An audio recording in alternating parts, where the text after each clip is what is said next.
If you don't know who Stable Ronaldo is, essentially Twitch, gamer, Fortnite, that's all you gotta know.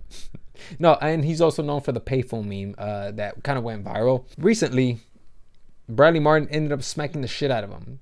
You can see that he temporarily went into airplane mode, and it was not a good look for Bradley. That shit's funny.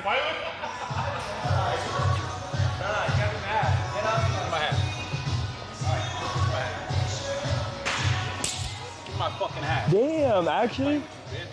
Oh, shit. Oh, I didn't know that was bad. My bad, Brad. Like, actually. No, actually.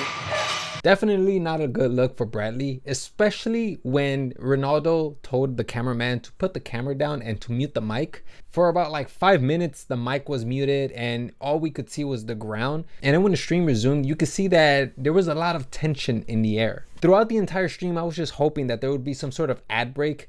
I was expecting like Manscaped or even HelloFresh, even fucking Raid Shadow Legends, and it disappointed. There was no ad, and I was like, come on, man. We're desperate for an ad. And I'm gonna show you guys just how awkward it was. Like throughout the entire stream, you could see that Ronaldo was constantly talking about how his chat was the one that was overreacting. Dude, the chat is freaking out way more than me. I don't care. I'm just like, just complaining. I'm fine.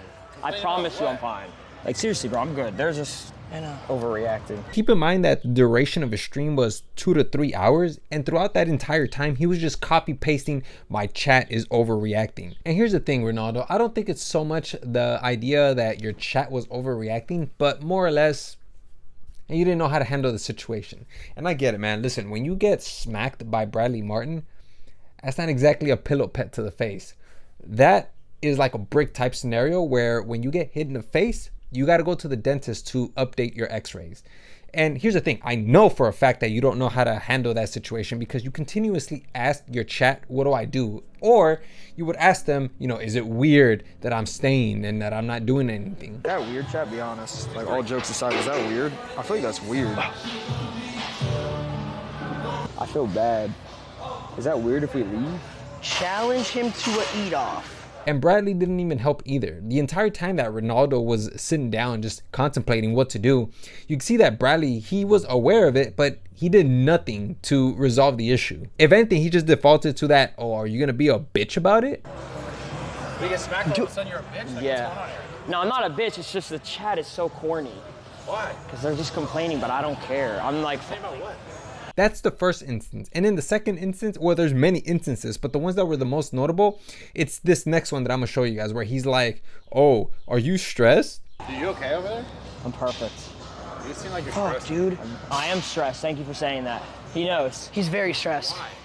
We're both very, we work really hard. Like we have really hard jobs. Bro, Bradley's brain has to be on low power mode because it's like, bro, how do you not pick up the hint that he's stressed at the fact that you smacked him?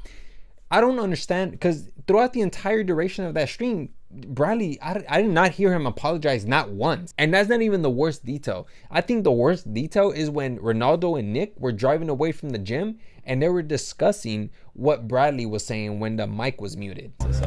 I think, well, he said sorry towards the end, but like when he hit me, we kept telling him it was muted and he was like, fuck around and get hit. And I was like, I literally, did I not? I was like, bro, I'm sorry. Like, I didn't know that. Like, I kept apologizing to him because like, I was like, I didn't know that. And he was just like, bro, he was just like looking at me.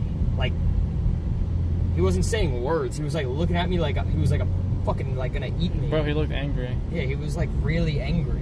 Why you gotta glare at him like that? Like, it wasn't enough that he just slapped the shit out of him. You also had to give him an intense stare. Now, I'm not just gonna give you guys a one-sided video. That's not the way I like to do things.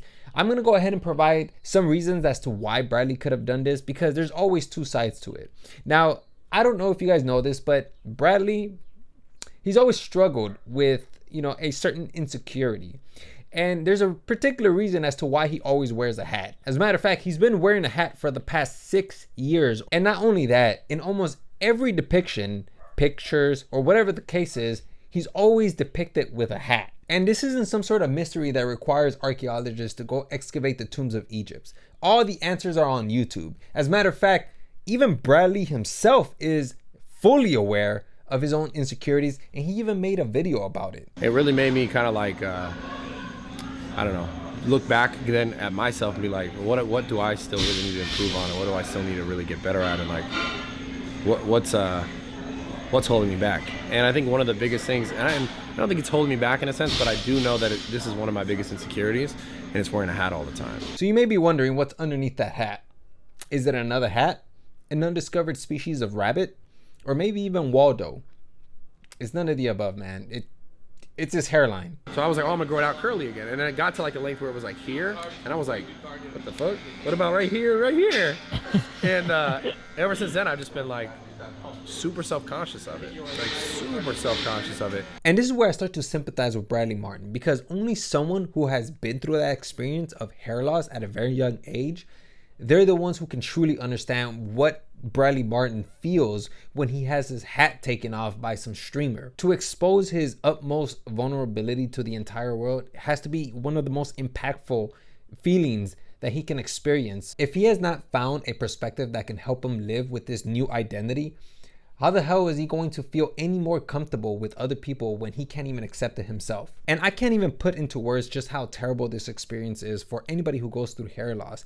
And this is where I am very conflicted when it comes to this particular scenario, because it's like, because I have not been through that experience. And I feel like if I was in a position where I had hair loss, I don't know how I would be resilient. I don't know how I would recover from that. I want you to imagine this. For the first 20 years of your life, you've rocked this particular image. Perhaps you have a full set of hair and you slick it all the way back, or you may have a taper. Whatever the case is, you've been known to look a certain way for the first 20 years, and then out of nowhere, you get this genetic condition that just completely alters your image. And it doesn't just alter your image. You've been working on your confidence, on who you are, on a vision of who you could be for the past 20 years, and now that is crumbling. Your confidence is crumbling. Your self-esteem is crumbling. Imagine all of these like foundational characteristics that help build you for who you are now all in shambles. That has to be the worst fucking position psychologically to be in. You don't have confidence to build your self-esteem, and you don't have the self-esteem to build your confidence. When I see Bradley act out in this manner, I can empathize with that. I can be like, I know to a certain degree that you're struggling psychologically. But then this is where I fall onto one of my principles, which is if you start a physical altercation, if you were the first one to start it, you lose. It doesn't matter what great arguments you made. If you took it to the physical level, you lose automatically. And the fact that Bradley took it to this physical level where he just ends up slapping Ronaldo, he lost in my eyes, dude. And if anything, this is very indicative that, you know, this insecurity has overtaken him and he has to put it in check. Because imagine, like, if he can do that to this kid, imagine who else he can do that to. I guess the big takeaway is that if you have an insecurity with a ton of experience that can outwit you and take over your emotions, and then it leads to a physical altercation, I think it's time to probably put that insecurity in check. And it's obvious that nobody can get rid of an insecurity within a week. But what you can do is tame it long enough for when people try to poke fun of you, you can at least resist the urge to want to get into a physical altercation, because at the end, it's really never worth it. And people are always going to have an opinion. There's just no delaying it. I mean, it's either you delay it or you embrace it at the beginning. But regardless, people are always going to have something to say. So anyways, I'm going to go ahead and leave it there. Let me know what you guys think in the comments down below. That's all I have for you guys. And yeah, hopefully you guys learned something today.